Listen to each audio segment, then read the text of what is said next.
hanggang ngayon, hindi pa rin lumalaki ang negosyo mo. Alam mo kung bakit?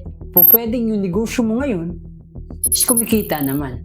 Tulad ng last year, ganun pa rin naman siya ngayon, tama? Pero nagtataka ka kung bakit hindi ito lumalaki. Alam mo kung bakit? Dahil dito sa tatlong dahilan na ito. Yung ikatlo, pay attention kasi napakahalaga nito. Una, tinatreat mo kasi ang negosyo mo as your own. What do I mean by that? Hindi mo siya ibinubukod ng identity. Ano ibig sabihin ko?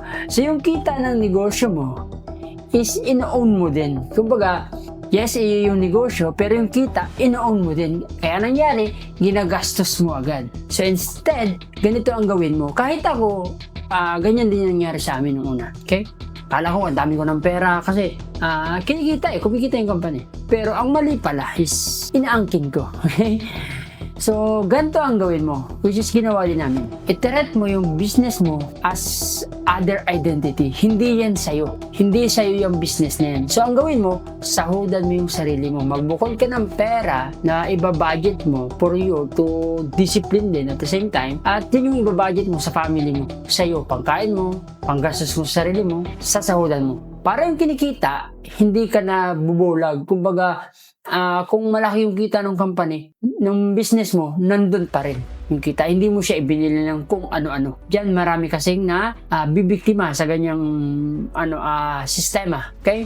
Kapag hindi ganyan ang ginawa mo, walang mangyayari sa business mo. At yan yung unang dahilan kung bakit hindi lumalaki ang negosyo mo. Ito yung pangalawang dahilan. Ang pagkakakala ng karamihan, okay, yung business mo, kumikita na. Malaki na ang kita, tuloy-tuloy naman ang kita. Tuloy-tuloy din naman lang ang gastos mo kasi nga hindi ka bukod yung sahod mo, di ba? Hindi ka nagbubukod ng sahod para sa'yo. Now, dahil gusto mong lumaki yung kita, kasi kumikita naman yung business, anong ginawa mo ngayon? Pinalawak mo, in-expand mo, dinuplicate mo sa madaling salita. Kung ganito lang kaliit yung stock mo dati, dinubli mo. Ang problema, ito, yung problema mo doon sa maliit, lumaki din. Kasi dinuplicate mo eh. So, lagi mo tandaan, ang negosyo, lagi may problema yan. Lagi may challenges yan araw-araw. Alam ko, alam mo yan. Kung nagninegosyo ka na. Now, dahil dinuplicate mo siya, nagtaka ka, bakit para mas lalo ako ng problema? Instead na mas guminhawa at lumaki yung kita. And yung kita, hindi naman lumaki kahit in-expand mo. Ito ang sagot. Kasi dun sa maliit pa lang, wala ka ng sistema. Yung mga challenges na na-experience mo na, hindi mo siya nilagyan ng sistema. Halimbawa, sa payroll, ikaw yung nagko-compute kasi ikaw yung magaling eh. Akala mo ikaw lahat, pag ganoon kasi negosyante, ikaw kasi may alam ng lahat. So ikaw nagko-compute. No, dahil pinalaki mo, ikaw pa rin ngayon yung nagko-compute. Dumami yung iyong kino-compute. So instead, bago mo pinalaki, ginawa mo muna ng sistema. Halimbawa, ginawa mo digital. Kaya nag-hire ka ng isang tao na alam mo na kapag lumaki is efficient pa rin. Hindi maapektuhan yung dating ginagawa mo. Or kung dumagdag man, konti lang.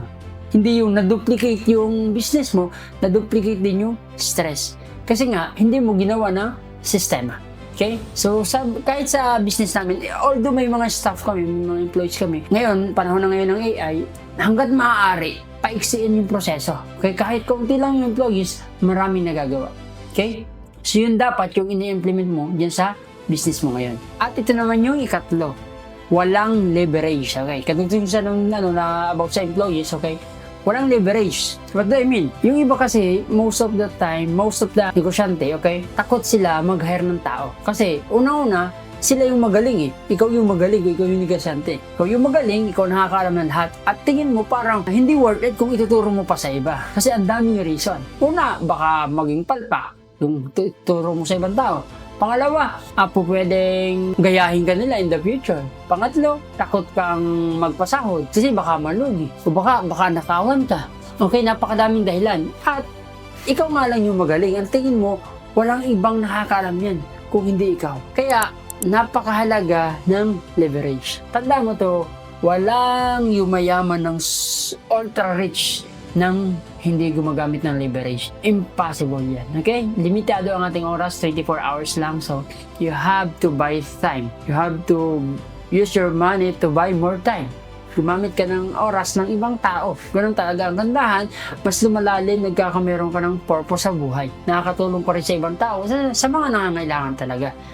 Habang tinutulungan din yung iyong business.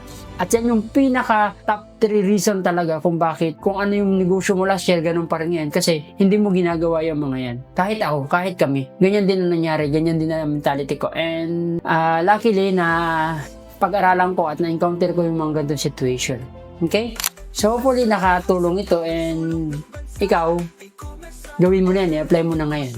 Comment ka nga sa baba kung ginawa mo din yan, kung gagawin mo na yan or hindi mo pa ginagawa yan at kung agree ka dun sa mga pinagsasabi ko. Bye-bye!